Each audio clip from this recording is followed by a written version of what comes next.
লামিসাকে হিল্লা বিয়া দেওয়ার কোনো প্রশ্নই ওঠে না। এইটা তারা দুইজনে কোর্ট ম্যারেজ করে এবং কাজীর অফিসের মাধ্যমে বিয়ে করছিল। তাদেরকে বল প্রয়োগ করে তাদেরকে আলাদা করা হয়েছে। মেয়ের পরিবারের পক্ষ থেকেই হোক, যে কোনো কারণেই হোক, তারা তো চায় নাই যে তারা হইলো তালাক দিবে। হিল্লা বিয়ার যে প্রথাটা শুনেছি, যদি রাগের মাথায় দেয় এটা তালাকই হয় না। যদি কারো প্ররোচনায় দেয় তাহলেও হবে না।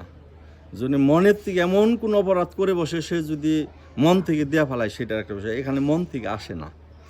আর আমাদের রাসূল পাক সাল্লাল্লাহু আলাইহি সাল্লামের এক সাহাবীর জীবনে এরকম একটা ঘটনা ঘটছিল।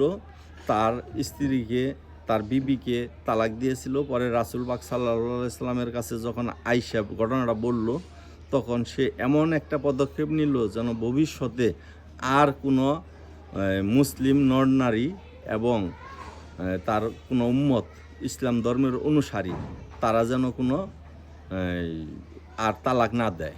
মানে তালাকটা কি রাগের মাথায় দেওয়া যাবে না? না, রাগের মাথায় এটা তালাক কার্যকর হবে না। হিল্লা বিয়ার ব্যাপারটা হয়েছে রাগের মাথায় যারা দিবে তাদের জন্য এই সিদ্ধান্ত হয় না, এরকম কোনো সিদ্ধান্তও না।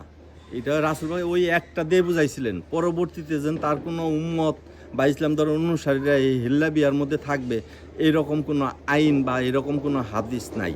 ওই একটা ঘটনা ঘটছিল, ওইটাই পাওয়া যায়। তো সেখানে আমাদের লামিসার হিল্লা বিয়ার কোনো প্রশ্ন ওঠে না। আমাদের এলাকাবাসী, আমাদের যে ছেলের কাছে সে বিয়ে করছে, সে যদি সে চাই নেয়, দেশে রাষ্ট্রীয় আইন আছে, রাষ্ট্রীয় আইনে হিল্লা বিয়ার কোনো প্রথা নাই। যে সকল রাষ্ট্রে ইসলামিক আইন কায়েম করা আছে, তাদের বিষয়টা ভিন্ন। তারা শুধুমাত্র ইসলামের হাদিস কোরআনের উপর বিচার সালিশ করে থাকেন। আর আমাদের দেশে রাষ্ট্রীয় মুসলিম পারিবারিক আইন আছে, সেই আইনে হিল্লা বিয়ার কোনো চান্স নেই। এটা যারা আলোচনা করে, তারা হয়েছে এটা ভুল থেকে বা আবেগ থেকে বা যে কোনো কারণে করে থাকে।